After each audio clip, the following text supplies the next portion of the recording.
Where does morality come from?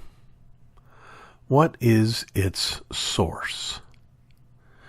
Now, there are a great hulking majority of people living in the Western world who self-consciously, directly, even with some relative clarity, affirm that the only kind of morality there is personal morality or relative morality. That is, I have my morality and you have your morality, and there's no way to judge or to look at one person's morality as better than another person's morality. In order for another person's morality to be better than someone else's morality, there has to be some sort of standard by which each of these persons' moralities can be measured.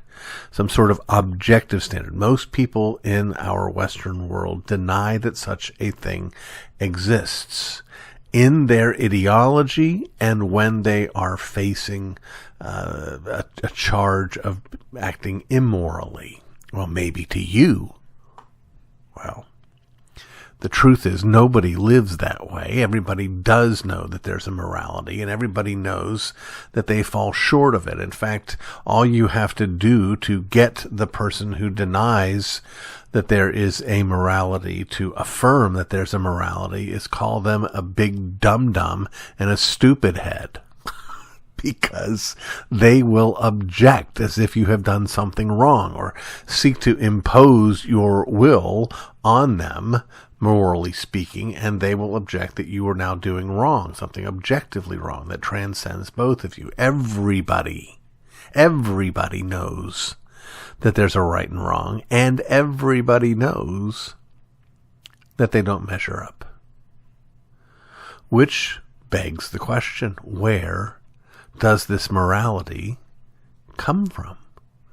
What is its source? Some would say, well, it comes from society. The problem is, again, we do, in fact, and rightly so, look at different societies and compare them and judge them on the basis of, again, some sort of transcendent standard of morality. So that if we look, say, at Nazi Germany, we don't say, no one says, well, their cultural morality, their social morality is no better or worse than the social morality in America or the social morality in Sweden or the social morality in China, anywhere. Doesn't matter. Nobody says that. We all know that this was terrible. So we know, therefore, that society, a given society, is insufficient as a transcendent standard.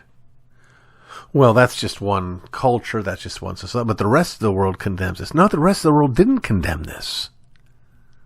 Spain was fascist. Italy was fascist. The Japanese were essentially fascist. That's why it's called a world war.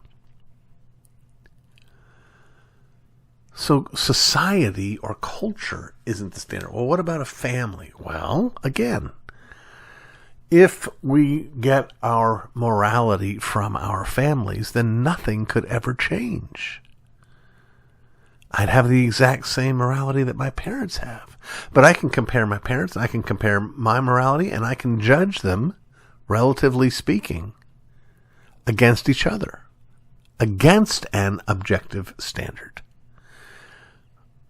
Well, all I'm doing here, friends, is giving you a classic argument for God's existence. It's the argument from morality. It says morality exists. How's come? The only way to have a transcendent moral standard is to have a transcendent moral law giver.